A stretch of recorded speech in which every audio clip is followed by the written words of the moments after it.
네, 공유되었습니까? 알겠습니다. 예. 네.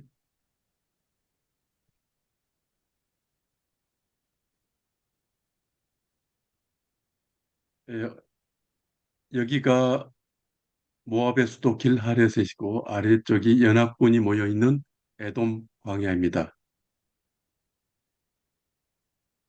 모압 사람들이 아침에 일찍 일어나 보니까 해가 물에 비쳐서 맞은편 물이 붉은 피 같아 보였습니다.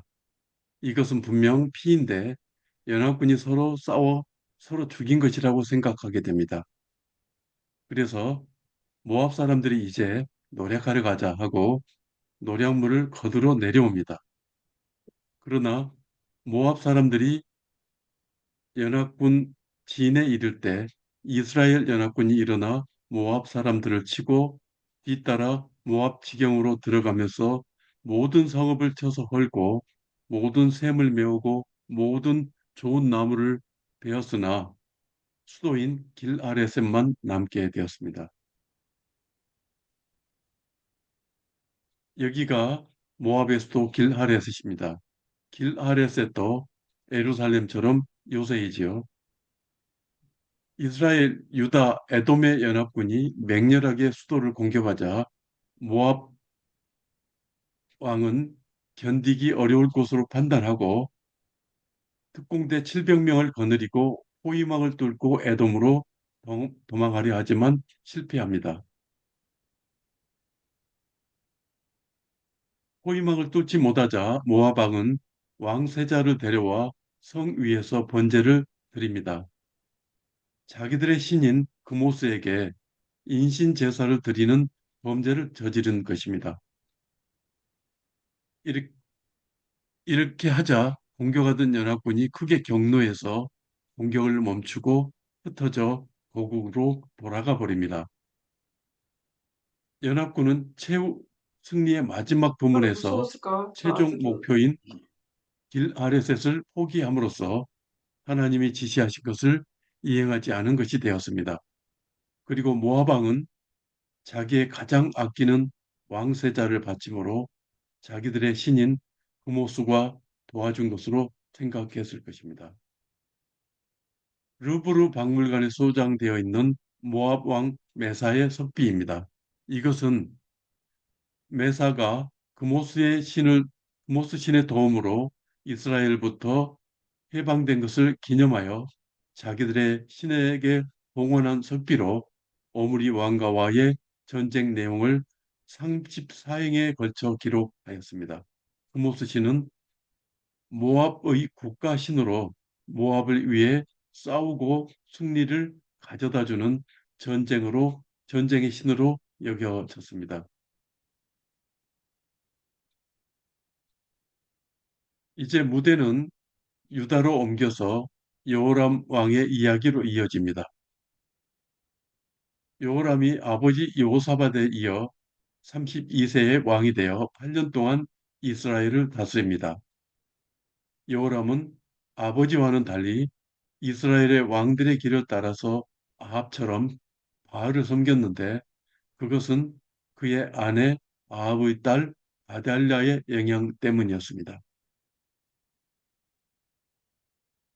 여호람은 세력을 얻은 뒤에 자기 동생들을 모두 죽여버렸습니다. 그의 아버지 여호사밧이 아들 7명을 두었는데 장자인 여호람에게 왕위를 물려주고 나머지 아들들에게는 많은 재물과 견고한 성읍을 주어서 잘 살게 하였는데 여호람은 왕위가 불안하였는지 모두 죽여버리고 만 것입니다.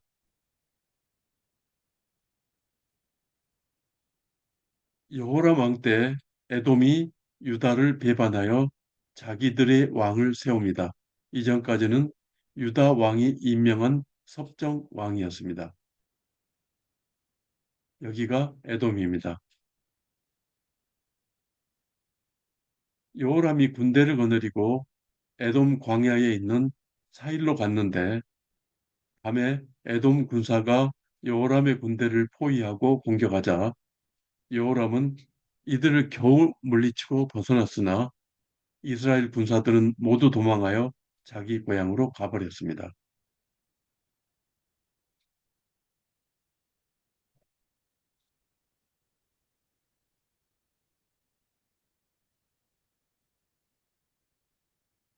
이곳으로 에돔이 유다의 지배를 벗어났고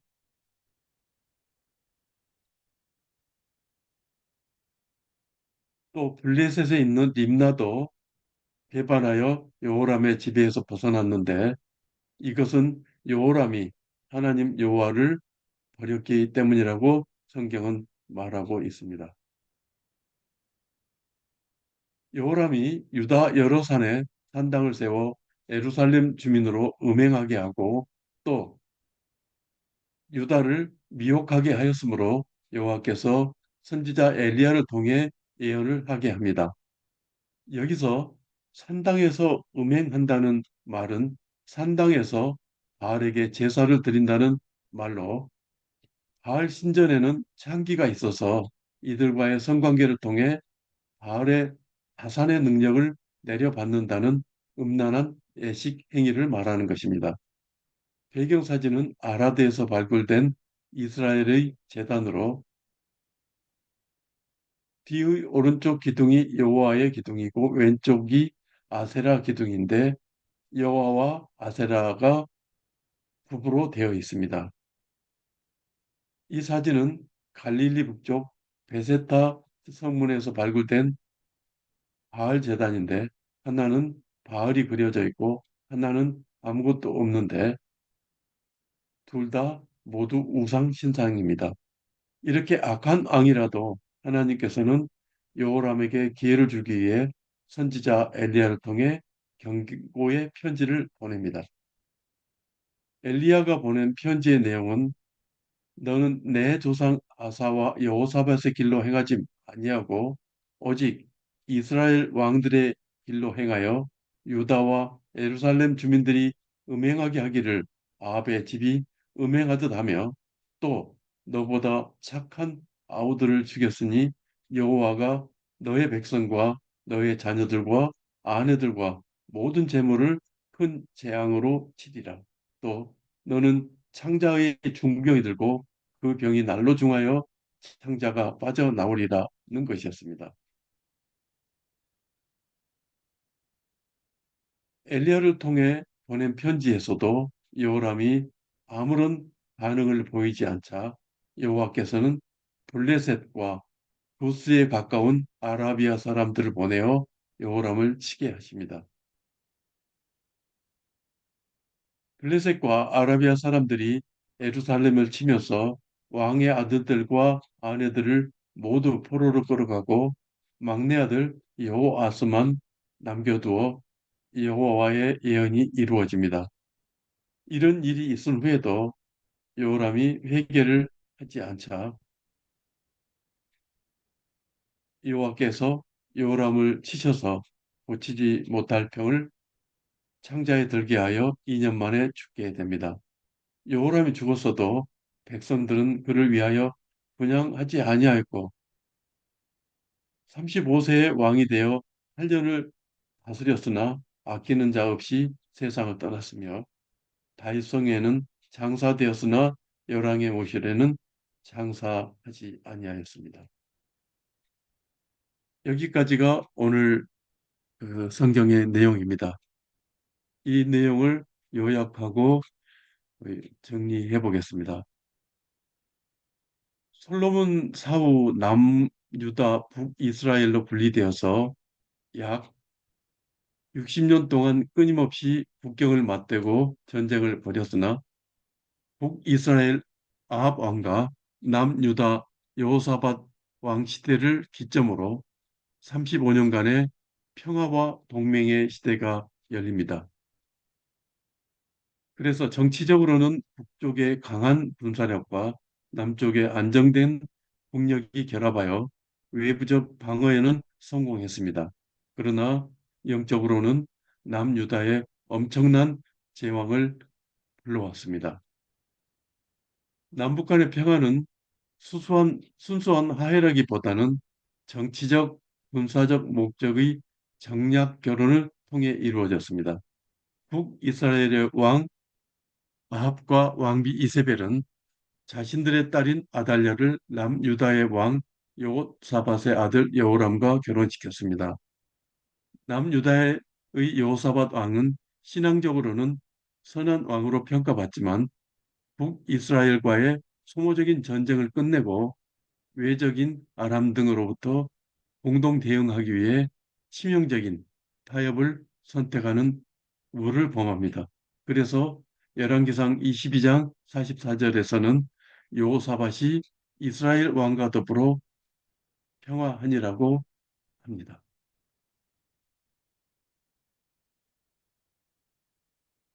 이 남북 그 평화 시대의 주요 사건들을 보면 군사적, 경제적으로 긴밀하게 협력하는 걸 볼 수가 있습니다. 첫째, 군사적 연합에 있어서는 아합 왕이 빼앗겼던 이스라엘의 영토 길라라못을 아람으로부터 되찾기 위해 여호사밧에게 참전을 요청합니다. 이때 여호사밧은 내 백성이 당신의 백성과 같다며 흔쾌히 동참하면서 하나님의 뜻은 묻지 않았습니다. 아합은 아람과의 전투에서 변장까지 했음에도 불구하고 우연히 날아온 화살에 맞아 전사합니다. 이 기사는 잘못된 연합의 위험성, 즉 신앙의 본질을 훼손하면서까지 이루어지는 평화는 모두를 파멸로 이끈다는 것을 보여줍니다. 아합은 전장에서 죽음을 맞이했고 여호사밧도 죽을 고비를 넘기며 하나님의 책망을 듣게 됩니다. 왕이 악한 자를 돕고 여호와를 미워하는 자들을 사랑하는 것이 옳으니까 그러므로 여호와께서 진노하심이 왕에게 임하리이다고 선지자 웨유가 책망합니다. 경제적 협력도 시도했는데 아합의 아들 아하시아가 왕이 된 후에도 동맹을 계속 유지하면서 아하시아와 여호사밧은 금을 구하기 위해 에시온 개별에서 무역선, 즉 다시스의 배를 공동 건조합니다. 그러나 하나님께서 이 악한 연합을 기뻐하지 않으셔서 배들이 파손되었고 또 여호사밧은 아시아의 2차 합작 제안을 단호하게 거절합니다. 남북 평화 시대가 남긴 그 결과를 보면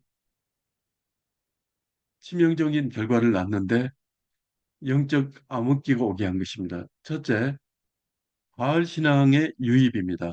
아합과 이세벨의 딸인 아달랴가 남유다의 왕비로 오면서 북이스라엘의 극심한 우상 숭배, 즉 바알과 아세라 신앙을 다윗의 가문이 다스리는 남유다 왕궁 깊숙이 가지고 온 것입니다. 이러한 악의 영향력은 전염성이 매우 강함을 보여줍니다. 남유다의 여호사밧은 경건한 왕이었으나 아합 가문과의 혼인 관계를 통해 북이스라엘의 우상 숭배 문화가 유다 왕실로 흘러들어오는 통로를 열어주었고 훗날 유다 왕국이 영적으로 타락하는 결정적인 계기가 됩니다. 둘째로 다윗의 가문이 위기를 맞습니다. 아달랴는 남유다의 왕권을 찬탈하고 다윗의 씨를 진멸하려는 끔찍한 대학살을 저지릅니다. 그러나 막내가 살아남아서 이를 이어가죠. 평화를 위해 맺었던 맹약이 유다 왕국을 멸망의 위기로 몰아넣은 것입니다. 셋째, 결국 외교적 군사적 성과는 있었지만 신앙적 손실이 심각했습니다. 남북 평화 시대는 외교 군사적으로 60년의 적대 관계를 청산한 성공적인 동맹이었으나 신앙적으로는 남유다마저 북이스라엘의 우상 숭배에 물들게 만든 치명적인 북이 든 사과였습니다. 그리고 앞서 말씀드린 대로 후반부로 올수록 이 동맹은 약해지고 주변의 나라들이 독립해 나가고 공격하는 그런 상황으로 변화되고 있죠.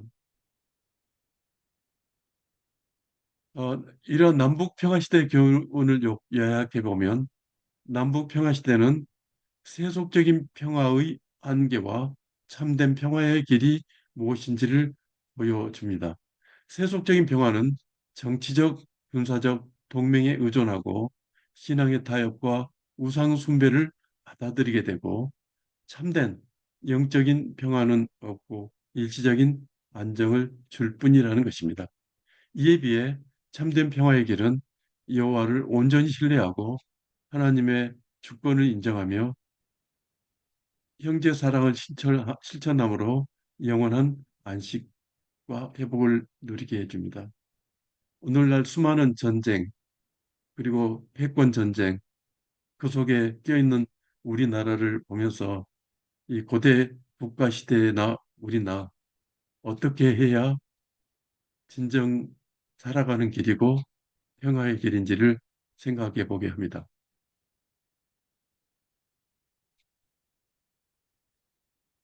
어, 아합 시대의 역사는 우리에게 누구와 손을 잡고 있는가, 위기의 순간에 누구의 음성을 듣는가를 묻고 하나님 없는 평화보다는 하나님 안에서의 거룩한 구별됨이 더 안전하다는 것을 일깨워 줍니다. 이것으로 제 강의를 마칩니다. 다음 5강은 선지자 엘리사의 사역입니다. 어, 강의는 이형섭 장로님이 맡아주시겠습니다. 한 주 동안 말씀과 성령님 이끄심을 따름으로 승리하시기를 기도합니다. 감사합니다.